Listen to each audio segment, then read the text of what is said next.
There is something they called relationship boredom. For, I mean, excited couples, couples who've been very excited about each other, all of a sudden, it just goes down. What causes it, Kevin? I think that comes again from an unrealistic expectation of what a marriage should be. I think a lot of people think that marriage should be the fireworks. It should be. be. It should be the excitement. It should be.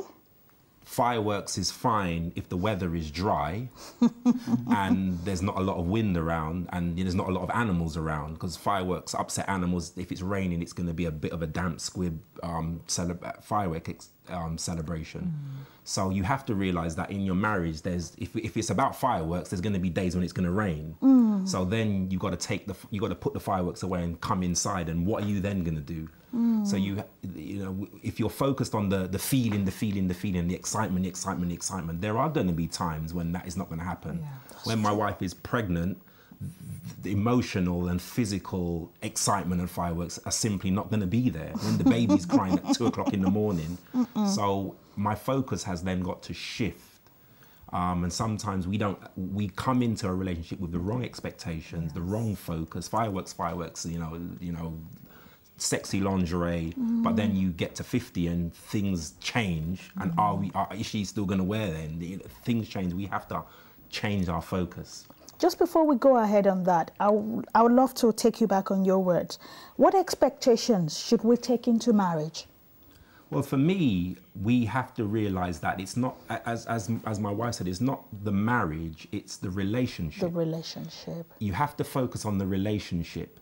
And not so much the marriage. The marriage is just a consummation of the relationship. Yeah, absolutely. It is a public statement to say that I am going to commit myself in a relationship to this woman. And so the key thing is the relationship. And when you get married, it shouldn't change the relationship. But people make the marriage change the relationship, which they shouldn't do, because if you have a strong relationship, the marriage should enhance it, not detract from it. And so we have to build the relationship. That's right. And if you have and that's what happens, as my wife said earlier, if you have a period of courtship where you develop that relationship, when you get married, your relationship should be strong enough to sustain you in the marriage. Absolutely. So it's about building that relationship. But what happens, Sola, to couples who didn't court at all?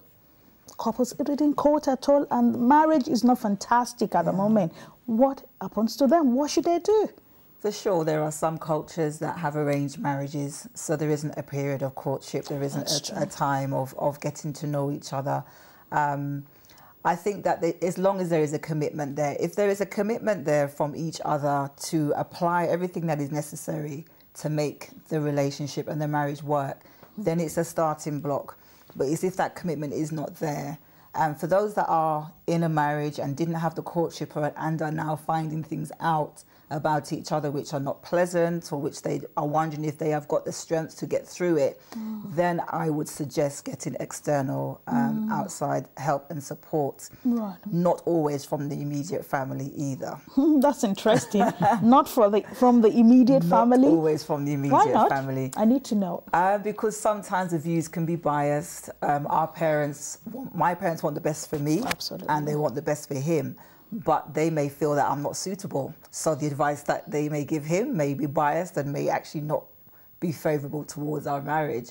I think if you speak to somebody who's independent, their view is not going to be biased, and they're going to speak to you from a platform where there are no ulterior motives, or there are no ideologies of how it should be and what they think. It's just from a very pure, open platform and forum. So I think outside help, i.e. counselling, mentoring, I think is something that then should be sought before you consider going down the route of being divorced or separated. Right. Going back on what we were talking about, boredom, how do we spice up our marriage, Sola?